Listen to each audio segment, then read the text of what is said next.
Kau tahu, di ujung desa itu, ada satu rumah yang tak pernah berubah sejak tahun 87.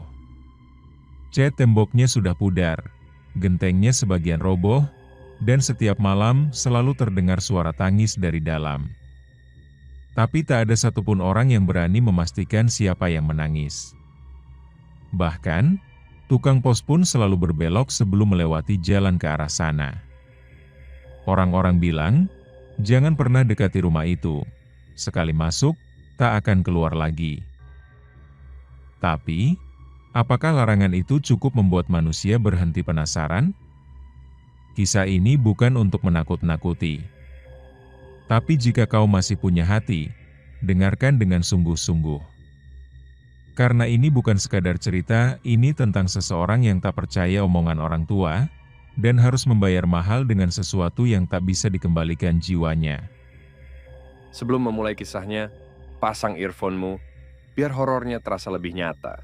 Kalau kamu suka cerita kayak gini, jangan lupa like, komen, subscribe, dan share ke teman-temanmu. Lorong Misteri selalu punya kisah yang siap bikin bulu kuduk merinding. Laki-laki usia 23 tahun, anak rantau yang baru 2 bulan pindah ke rumah neneknya di desa Sukajadi. Ia belum akrab dengan warga sekitar, apalagi kebiasaan kampung yang masih penuh dengan pantangan. Salah satunya, larangan untuk tidak mendekati rumah kosong di ujung jalan tanah. Tapi Dion, bukan tipe yang percaya mitos. Itu rumah siapa, Nek? Tanyanya suatu malam sambil menunjuk ke arah bangunan kusam di seberang kebun pisang. Neneknya hanya diam, wajahnya menegang seketika. Jangan tanya. Jangan lihat. Dan jangan pernah ke sana. Sekali masuk, kamu gak akan bisa keluar. Kalimat itu seolah menutup semua rasa penasaran Dion malam itu.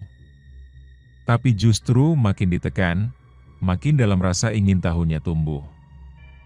Esok paginya, ia coba bertanya pada warga lain. Tapi semua menjawab dengan hal yang sama, ketakutan. Ada yang menyarankan bakar kemenyan dulu sebelum lewat. Ada pula yang bilang, dulu ada anak perempuan yang masuk, dan tubuhnya gak pernah ditemukan. Tapi Dion tertawa kecil. Ah, masa sih di zaman sekarang masih percaya gituan? Gumamnya sambil menatap rumah itu dari kejauhan. Tapi malam nanti, semua akan berubah.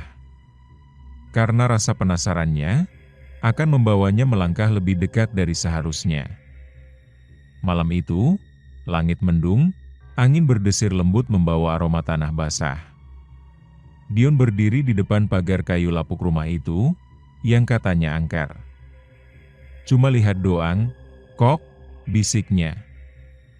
Tapi saat ia mendekat, kret. Pintu rumah itu terbuka, sendirinya, tanpa disentuh. Tanpa angin kencang. Dion terdiam. Napasnya berat. Tapi langkah kakinya malah maju. Seolah ada yang memanggil. Halo? Suaranya pelan, gemetar. Tapi tak ada jawaban. Hanya suara lantai kayu berderit, seperti ada yang berjalan di dalam rumah itu. Ia menoleh ke belakang. Sepi. Jalan desa gelap. Tak ada satupun warga. Kini hanya tinggal dia, dan rumah itu. Dan malam ini, tanpa ia sadari, ia baru saja melangkah ke tempat yang tak pernah mengizinkan siapapun keluar. Langkah Dion masuk pelan-pelan. Bau apek menusuk hidung, bercampur debu dan aroma kayu lapuk. Di ruang tengah, dindingnya penuh coretan tangan kecil, merah seperti darah yang kering. Tiba-tiba, hiks, hiks, hiks, tangisan. Pelan. Dari lantai 2. Dion menengadah. Nafasnya tercekat. Suara itu suara anak kecil. Tapi seraknya, seperti dari kerongkongan yang terbakar. Tangisan itu terus memanggil. Mama, "Mama, jangan tinggalin aku." Dion mundur selangkah. Tapi kakinya kaku. Tangisan itu berubah jadi jeritan, keras, meraung, dan semua lampu di rumah itu padam. Dalam gelap, hanya suara itu yang terdengar. Dan suara langkah kaki kecil turun perlahan dari tangga di belakangnya. Dion membalikkan badan.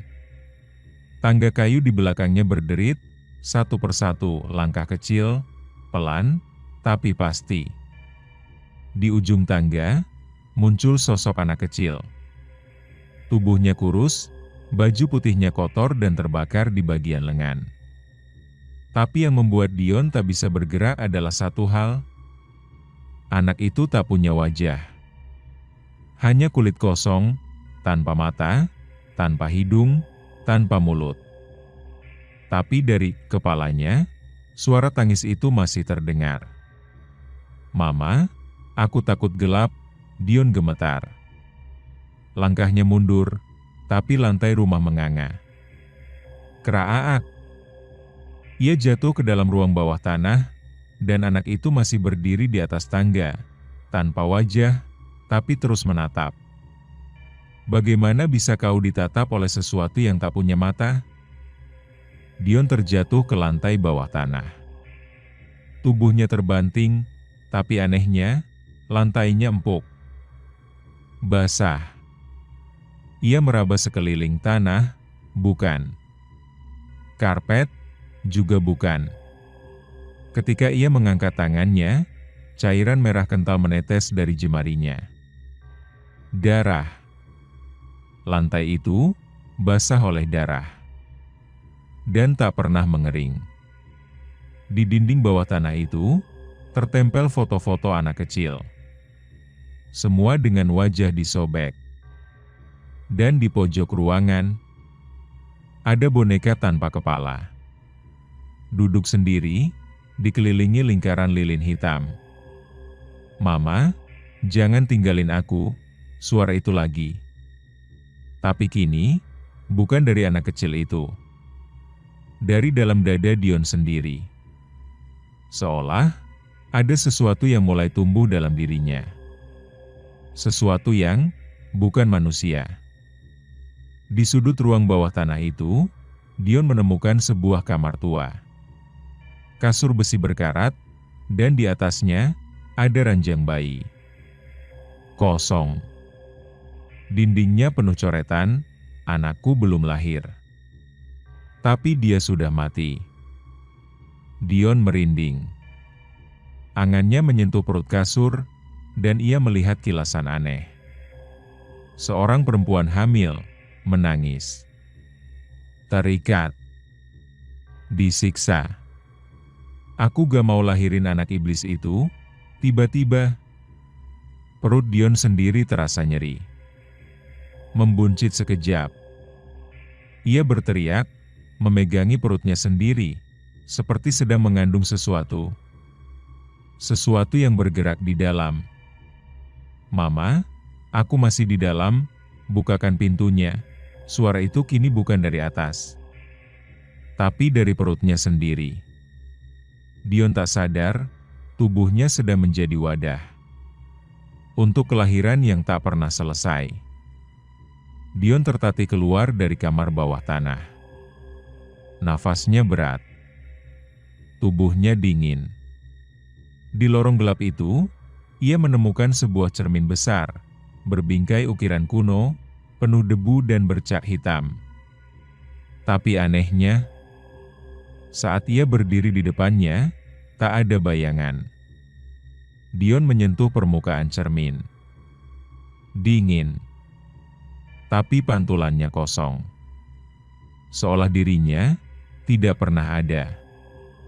Dan tiba-tiba, dari balik cermin itu, muncul bayangan seorang ibu hamil. Wajahnya lebam, matanya penuh air mata. "Tolong aku," dia ambil bayiku. Dion mundur, panik. Tapi tangan dari dalam cermin menempel ke permukaan, berusaha meraih. Dan saat Dion menyentuh tangan itu, cermin retak dan semua kenangan yang bukan miliknya masuk ke kepalanya. Ia melihat persalinan, ritual, darah, tangisan bayi yang tak pernah berhenti. Kini Dion bukan lagi Dion, tapi bagian dari rumah itu. Dion menyusuri lorong sempit menuju ujung rumah. Di sana, ada satu pintu yang berbeda. Pintu tua, penuh goresan kuku, tapi tak punya gagang. Tak ada kunci. Hanya satu tulisan di atasnya, yang berdosa, masuklah. Dion berdiri kaku. Jantungnya berpacu. Tiba-tiba, suara berbisik menyusup ke telinganya. Kalau kamu gak merasa bersalah, pintu itu gak akan pernah terbuka. Ia mundur. Tapi rumah ini menutup jalan keluar. Dinding berubah. Lorong mengecil. Dan suara-suara itu datang lagi. Jeritan ibu, tangisan anak, tawa dukun. Kamu sama seperti yang dulu. Kamu juga penonton penderitaan, kata suara itu. Dion pun menangis. Mengakui, aku salah. Aku meremehkan. Aku mengabaikan. Aku masuk tanpa izin. Krek! Pintu itu terbuka. Dan dari dalam, angin dingin menerpa wajahnya. Kini, tak ada jalan pulang. Yang tersisa hanya kebenaran dan hukuman. Ruangan di balik pintu itu gelap dan sunyi. Tapi ada bau yang khas, bau tanah yang baru digali. Dion melangkah masuk. Lantainya bukan ubin, melainkan tanah merah. Di tengah ruangan, ada 3 gundukan kecil. Dan di masing-masing gundukan, berdiri salib kayu patah, dengan nama yang diukir terburu-buru. Tapi satu salib, kosong. Tak ada nama. Dion menatapnya lama, tangannya gemetar. Kuburan ini, untuk siapa? Gumamnya. Lalu, suara perempuan tua terdengar dari belakang, itu untuk kamu, nak. Sudah disiapkan sejak kamu melangkah masuk.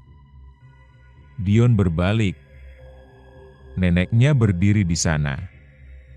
Tapi wajahnya, bukan wajah manusia. Rumah ini, butuh tumbal.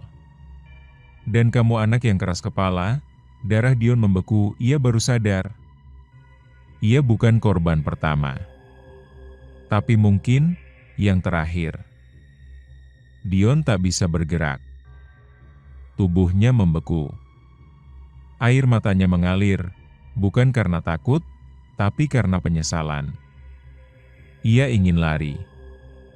Tapi lantai tanah itu mulai menghisap perlahan kakinya. Nenek, tolong aku, tapi sosok itu hanya tersenyum. Bukan senyum kasih, tapi senyum kepuasan. Orang-orang sudah lama berhenti percaya. Tapi rumah ini tetap butuh makan. Dion berteriak. Tapi suaranya menghilang, seolah ditelan tanah. Saat tubuhnya setengah masuk ke dalam kubur itu, ia melihat bayangannya di dinding. Tapi bukan dirinya. Bayangan itu adalah anak kecil yang tak punya wajah. Tangisan dari lantai 2 kembali terdengar. Mama, aku takut gelap dan semuanya berakhir. Rumah itu kembali sunyi. Tak ada suara. Tak ada tanda-tanda Dion pernah ada. Hanya satu hal yang berubah. Kini, salib tanpa nama itu sudah tertulis, Dion.